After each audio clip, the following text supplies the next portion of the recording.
You're with 702. This is Africa Melanie on Early Breakfast. Let's reflect on the manifesto launches of the various political parties this past weekend with Mbasa Mvenene, political analyst, as well as PhD candidate at Nelson Mandela University. Mbasa, very good morning and welcome to the show. Okay, good morning to you, Africa, and thank you for having me.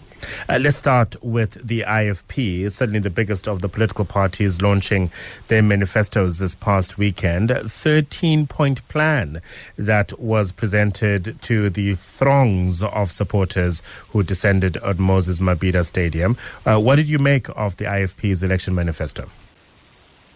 Okay, well, at a glance, I think that it was quite impressive for the IFP to actually be able to host its manifesto at Moses Mabhida Stadium and to actually fill up the stadium.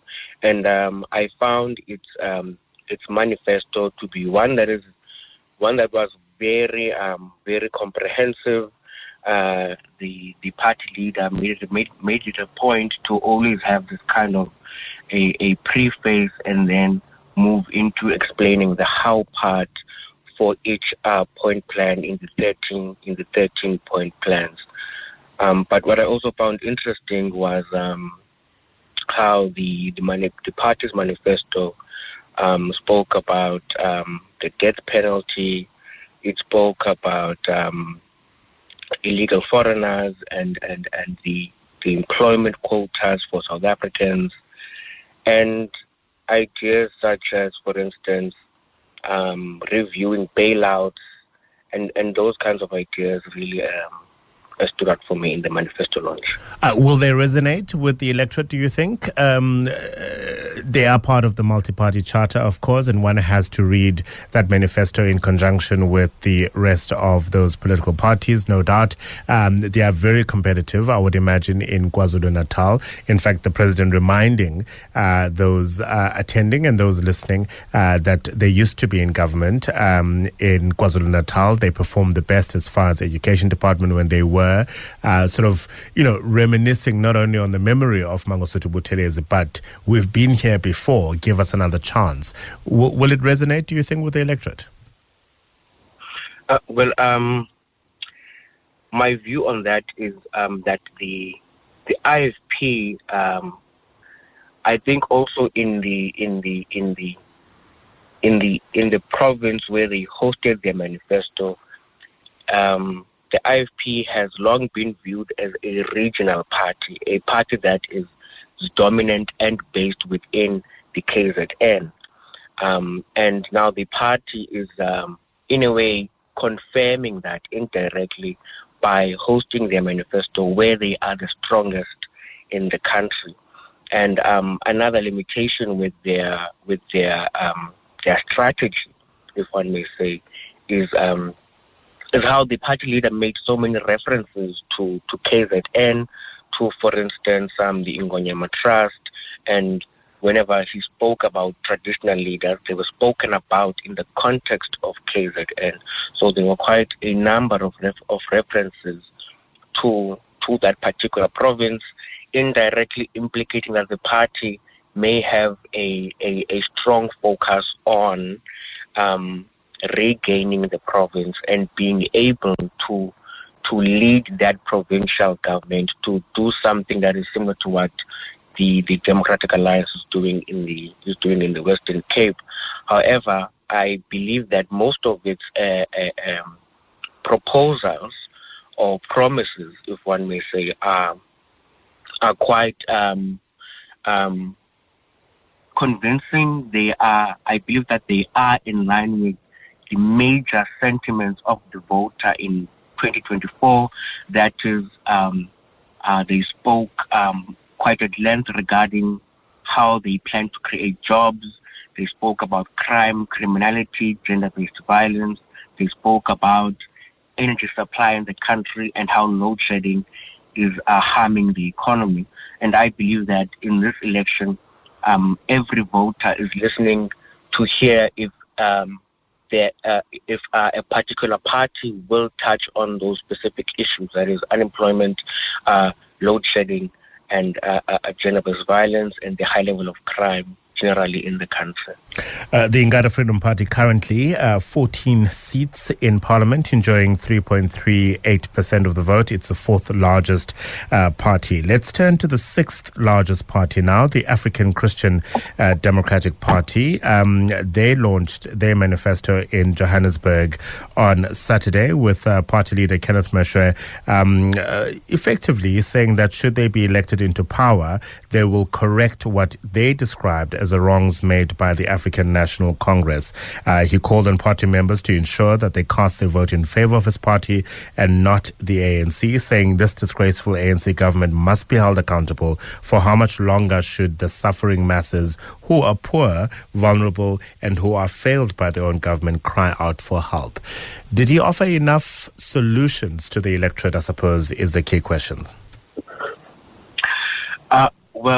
My view on the SADP would be that not only the SADP but most of the competing parties in South Africa in this election is that parties need to go the extra mile in terms of not only saying that we will do better or we will be more efficient, but they need to make it a point that they present policy proposals, particularly regarding the economy, job creation, industry, and how they plan to do what the current government is not doing, and to also make references to other countries where what they are proposing has worked before. But what is a limitation for most parties is they tend to say what has already been said, and then the emphasis becomes on the capacity failure or the governance failures of the governing party, and not particularly what that particular party is presenting and how that has worked in other parts of the world and how they will implement that strategy or plan within South Africa, and in that way be able to appeal to quite a large number of voters. They're also calling for the abolishment of black economic empowerment, saying that it has not worked in the last 30 years. That's rhetoric we are used to when it comes to the Democratic Alliance to some extent and the Freedom Front Plus. Will black people resonate with a political party that says do away with BEE? Well, my view on that is that any position that is completely against triple BEE, for instance, or affirmative action, that is a position that is anti-transformation. That is a position that is blind to the need for redistribution, for growth within the country. And I believe that there are very few black South Africans who would support that particular view. And the second part of my point is that although BEE has failed in practice, but BEE has not been given a real chance in terms of what is said in theory, how it's written in black and white as opposed to how it has been implemented. So a large number of black South Africans would argue that what we are seeing with triple BEE is inefficiency, is patronage, is corruption, and we cannot then throw out the baby with the bathwater. We will then need to go back to the drawing board and then be able to see if any changes must be made to triple BEE and its subsidiaries or associated legislation, and then see how they can be improved. But to make the argument that triple BEE or other policies like affirmative action must be completely scrapped or removed is not a policy position that would win the votes of a large number of black South Africans who are by design the largest demographic that votes in South African elections. All right.